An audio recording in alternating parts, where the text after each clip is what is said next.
For years, the Xbox platform has struggled to harbor killer, high-rated, fresh new first-party exclusives on the Xbox One. In the throes of the current Xbox generation, the highlighted games have been universally acclaimed as mediocre by Metacritic and the majority of fans. Xbox as a platform aims to change that stigma with a newly formed team in Xbox Game Studios. But so far, the most Xbox has communicated to fans is power, and the Xbox Series X has more power than you can ask for in a console. But what good is all that power without games?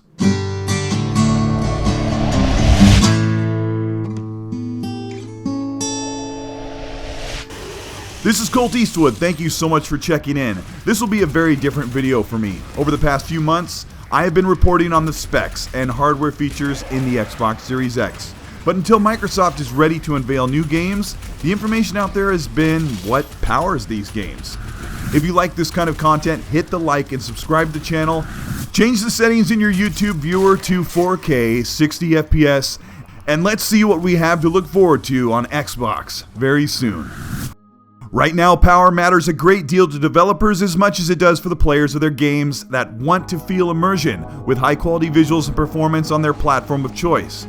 PS4 had the power and continued to have power with PS4 Pro in 2016 with massive high-rated visual stunners like Uncharted 4 and Horizon Zero Dawn. Xbox answered the call of an underpowered console with the Xbox One X in late 2017, but PlayStation countered with a fantastic God of War and Spider-Man. Even at its best, the Xbox One X was showcasing the highest quality multiplats, better than the PS4 Pro, but the base PS4, some 5 teraflops weaker than the Xbox One X, was visually outshining Xbox's Forza Horizon 4, with talented developers' work manifested in PlayStation like God of War. The best looking games on PlayStation were really only rivaled visually by Forza Horizon and the Coalition Gears 4 and 5. There is a misconception that power in a console renders the best looking games, and that is simply not true. Or it's simply not entirely true. The Xbox 360 was the first era of Xbox games that truly pushed the photorealistic visuals and graphics that transcended the expectation of what video games could look like. A flagship game from Microsoft Studios, Gears of War stunned the gaming world with visuals and realism in an unreal world, and as seen here in Gears of War 3, the graphical power of the Xbox 360 at less than a quarter of a teraflop is a showcase that power isn't the only thing that makes games look amazing. The standard of the photorealistic, immersive AAA production video game on Xbox One has been in short supply. Where Xbox Studios has delivered a few, PS4 has delivered twofold. We're talking about some 6 to 8 big, realistic, powerful games from infamous Second Son to the generation-ending Ghost of Tsushima. Now with the Xbox Series X continuing the rally of the most powerful console for consecutive years, what good is all that power without games that truly utilize the extra teraflops, bandwidth, and clock speeds? Sony is faced with the dilemma of selling their PS5 underpowered behind the Xbox Series X and somehow landing under the supposed price of $500. Microsoft is concerned only with delivering a great product and compelling new big games from their team of 15 studios. What good is all that power without the games, you ask? Well, we've established that teraflops and compute units don't necessarily equal amazing looking games. But we can't deny that some of the teams from Xbox Game Studios will continue to create whimsical, cartoon-stylized games, large and small. Tim Schafer's Double Fine has excelled at brightly colored games ripped right out of the animation world, and Minecraft Studios will always make Minecraft games. Even Rare, who visually has been locked into the 90s with their graphics evolving within itself, Everwild looks like an advanced iteration of the Sea of Thieves art style. Even the water in Sea of Thieves takes a large amount of power under the hood of the hardware to run, making the jump from 30 FPS to 60 at Xbox One X's 4K, a workforce under the power of a $1,000 well-equipped PC. But impressive technically or not, what fans are asking for from Xbox is the photorealistic, gritty, immersive, mature, open-world story-based game. For years, Sony Studios have proven that you don't need 6 teraflops, let alone 12, to render the visual wonder and impressive beauty of a PlayStation game. Likewise, the Coalition has shown for years that even on less than 2 teraflops, a game like Gears can look absolutely stunning. What the power of the Xbox Series X will provide is the high-resolution, crisp presentation of games running at 60 FPS and above, with the glimmer of ray-traced lighting and reflections, making the world around you in-game look as real as it feels. This power is manifested in 90% of games also available on PC and PlayStation, and purpose-ready for Xbox Game Studios' Xbox exclusives to come. Here are some of the studios that will be bringing that realistic, tactile, mature, story-based experience meant to shine on powerful hardware packed into the Xbox Series X for next generation. Turn 10 is working on a true next-generation, reimagined, sim-focused sequel in Forza Motorsport 8. The last Forza ran at highest PC settings at native 4K 60 on the Xbox One X. And now, Turn 10 is hinting at a full native 4K 120 FPS ray-traced visual masterpiece on the PC and Xbox Series X. Forza is top tier visually and top of the podium for racers on console, which is quite the feat for a crowded genre in gaming. Playground Games makes the world's best and best looking racing game Forza Horizon, and the studio built a second dedicated team called St. Albans House to become the RPG team.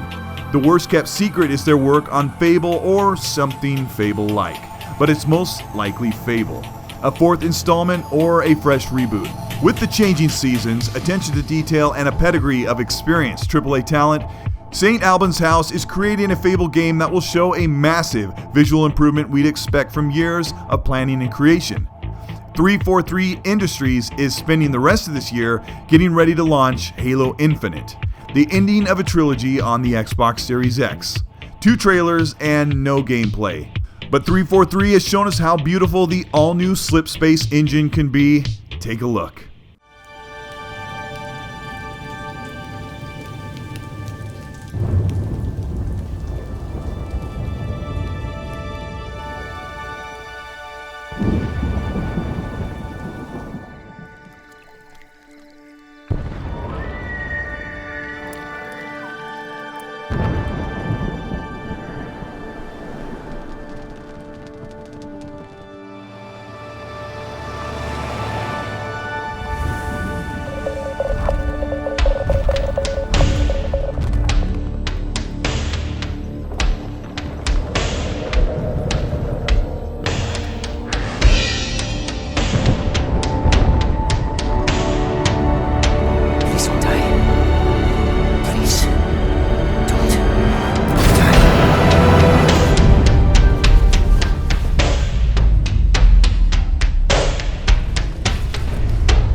Ninja Theory may have just released Bleeding Edge, and it's neither realistic visually or highly rated, but the main team is working on Hellblade 2 Senua's Saga, a massive, hyper-photorealistic game powered by real-time motion capture graphics, lifelike characters in a haunting, Norse-inspired dreamscape.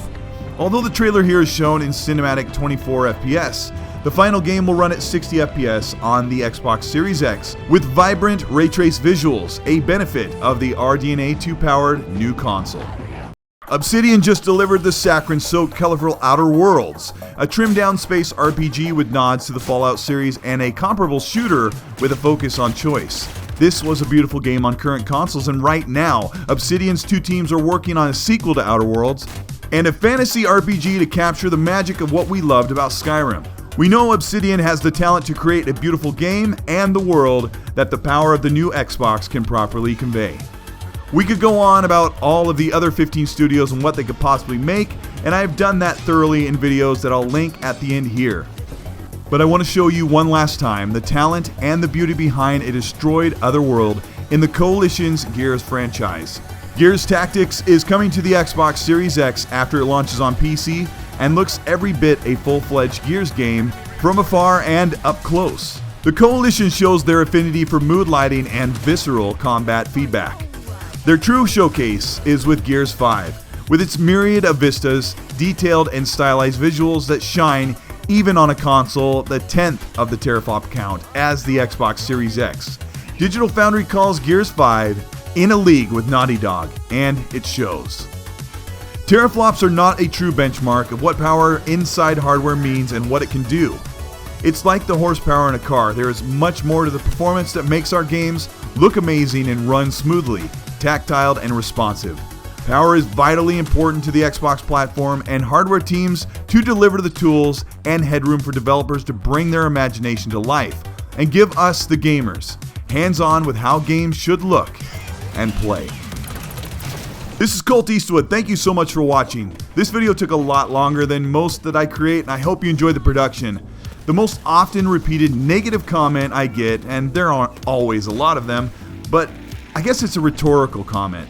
And that's, what good is all that power without games? And I see this comment coming from a threatened fanboy that is miffed that Xbox will continue to be the most powerful console behind some 90% of the games that are on console. It's also a comment that I think is knee-jerk to what I would call the Xbox intolerant.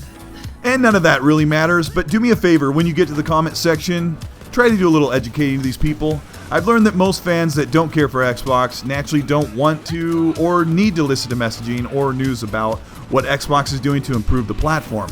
On this channel, I'm a fan of Xbox, so I like to clear up misconceptions and talk about what excites us about the Xbox. If you appreciate this content, please like and subscribe to the channel, and if you've been here a while and would like to support even more, you can join the channel or my Patreon. Both of those will get you early access to videos and custom emojis that I design in the comment section. Add me on Xbox Live and Twitter at Colteastwood if you'd like to talk to me or ask me any questions, shoot me a message. But I want to know what game you're looking forward to the most or what studio you're most excited to hear about.